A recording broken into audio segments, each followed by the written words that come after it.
kita lihat kecuali Allah lihat. Ya'lamu kha'inatal a'yun wa ma tukhfis sudur. Allah tahu khianat mata dan apa yang disembunyikan di dalam dada, dan ada balasannya.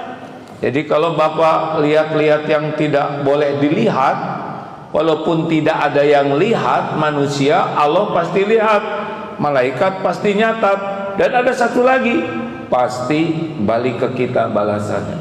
Apakah dalam bentuk musibah ini, musibah itu, hati galau, ini jadi dimarahin, ini ketipu, semuanya pasti berkaitan dengan dosa. Makanya kalau kita mau bikin maksiat, ingat baik-baik, ini bekal balik nih ke saya nih.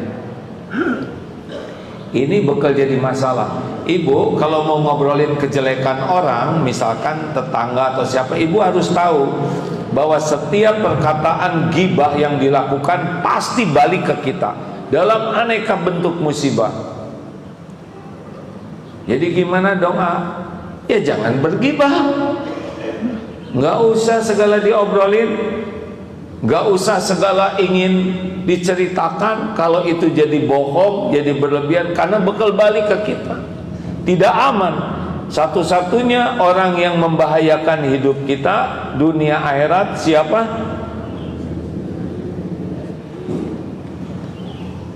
Siapa? Bagus. Diri kita sendiri. Omongan kita balik ke kita, mata kita balik ke kita, perbuatan kita balik ke kita. Pasti ketemu.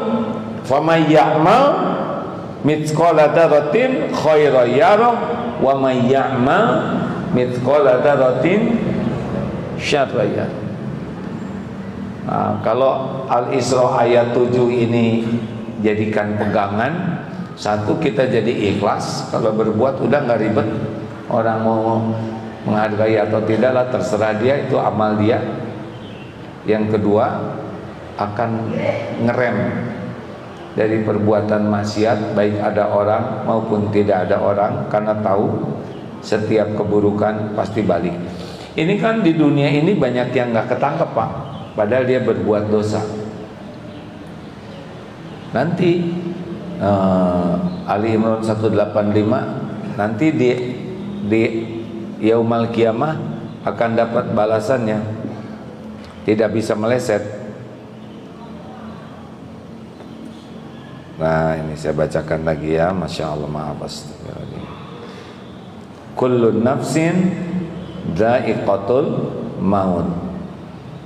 Ini ada surat Al-Anbiya ayat 35. Kalau ini Ali Imran 185. Awalnya sama, kullu nafsin dha'iqatul maut wa innama yutawaffawna ujurakum yaumal qiyamah. Tiap yang berjiwa pasti akan merasakan mati. Sesungguhnya pada hari kiamat sajalah disempurnakan ganjaranmu. Jadi bakal banyak di dunia yang jolim, licik, korupsi, tapi nggak ketangkap. Tapi nanti di yaumul kiamah ketemu semuanya. Faman zuhziha 'anil nar wa udkhilal jannah faqad faz. Barang siapa yang dijauhkan dari neraka dan dimasukkan ke dalam surga, maka sungguh dialah orang yang sukses. Jadi dunia mah nggak ada sukses asli, ujian dunia tuh ya. Sukses itu adalah dijauhkan dari neraka, dimasukkan ke surga. Ada yang masuk ke surga tapi ke neraka dulu, ini kurang sukses juga, walaupun ujungnya masuk surga. Nggak boleh. Kita harus berusaha supaya masuk surganya tuh tidak direbus dulu. Wa mal hajatad dunya illa mata'ul ghurur. Dan tiadalah kehidupan dunia ini kecuali kesenangan yang menipu, bohong-bohongan. Begitu Bapak Ibu yang baik, kawan-kawan sekalian. Jadi berpuas-puaslah, Allah melihat. Berbuat baiklah sebanyak mungkin dimanapun. Yang penting diterima oleh Allah. Fokus perbuatan baik kita tuh diterima Allah. Udah nggak usah pikirkan balasannya, pasti ketemu, pasti ketemu. Kapan, di mana? Saya sudah berbuat baik 10 tahun, tapi kok nggak ada balasannya. Bisa berbuat baik juga pertolongan Allah. Saya sudah tahajud 5 tahun kok belum diijabah. Lah bisanya tahajud itu juga nikmat dari Allah. Kita tidak kehilangan tahajud, itu nikmat dari Allah. Kita bisa ke masjid, bisa itu nikmat dari Allah. Kita bisa ngaji, itu nikmat dari Allah. Jadi jangan diukur balasannya itu dalam bentuk materi saja. Kita bisa ridho dengan takdir, itu dari Allah. Kita bisa sabar, itu juga dari Allah. Jadi balasannya itu luas, dalam, lebar, dan pasti ada balasannya. Cuman kita jangan mengatur balasan Allah itu dengan yang cocok. Kenapa ya saya udah wirid tapi belum laku-laku? Bisa wirid juga karunia Allah. Kalau laku bisa hilang tuh wirid, ya kan? Saya udah tahajud, utangnya sama dengan teman saya udah lunas, tahajudnya bareng tiap hari. Kenapa saya belum lunas? Karena Allah tahu kalau dilunasi utangnya, dia lunas tahajudnya.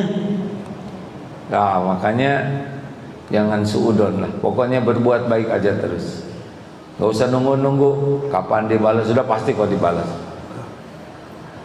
Dan ingat, kalau berbuat jelek berarti kita lagi mempersiapkan musibah pada diri kita. Astagfirullahaladzim. Istighfar yang banyak ya, karena kita berbuatnya juga sering. Terima kasih Bapak Ibu yang baik, teman-teman yang menyimak lewat media sosial. Insya Allah jam 8 di Al-Azhar. Yang ini udah nggak usah ikut lagi ke sana ya. Nanti ceramahnya tadi diam ya. Jangan ikut-ikutan terus, saya suka pusing. Kemudian jam 10 AA kebagian di Istiqlal. Paketnya memang begini, pekan kedua. Subuh di Al-Hakim, duha di Asy-Syarif Al-Azhar, dan jam 10 di Istiqlal Jakarta. Di sini udah berapa tahun nih saya ceramah, Pak? Dari zaman masjidnya tawadu sekali dulu ya. Sekarang makin tawadu dengan besar seperti ini. Kalau di Istiqlal dari tahun 89, alhamdulillah. Dulu bawa anak, sekarang anak yang dibawa udah bawa anak juga, Pak. Masya Allah.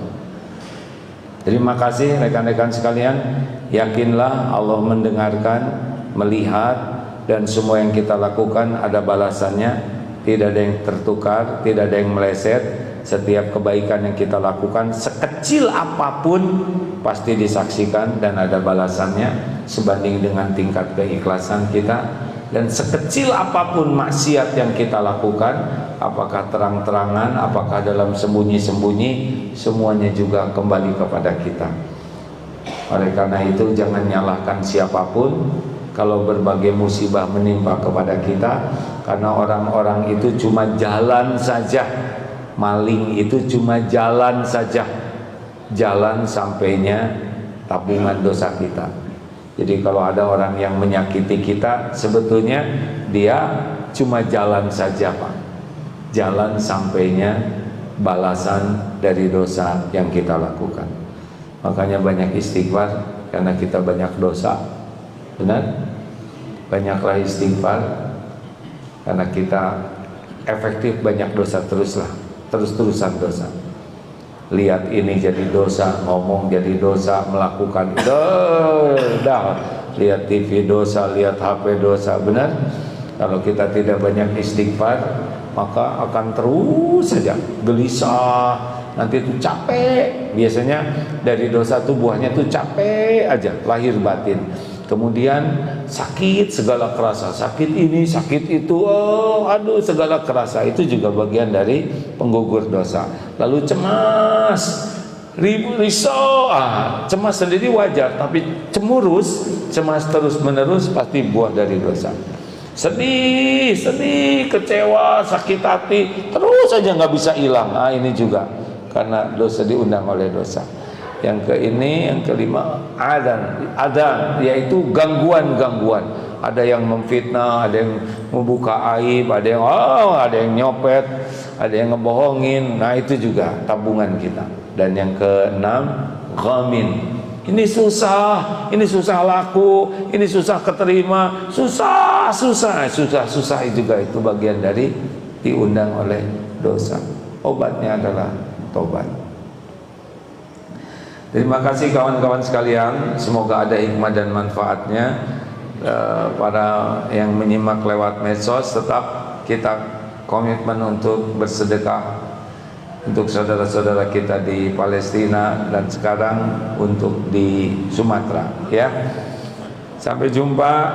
Ingat baik-baik, Allah bersama kita, wa huwa ma'akum ainama kuntum wallahu bima ta'maluna basir. Semoga Allah menerima apa yang kita lakukan ini jadi amal yang membawa kebaikan dunia wal akhirat. Assalamualaikum warahmatullahi wabarakatuh. Dah segitu aja tuh, udah mateng. Alhamdulillah besar ini ya.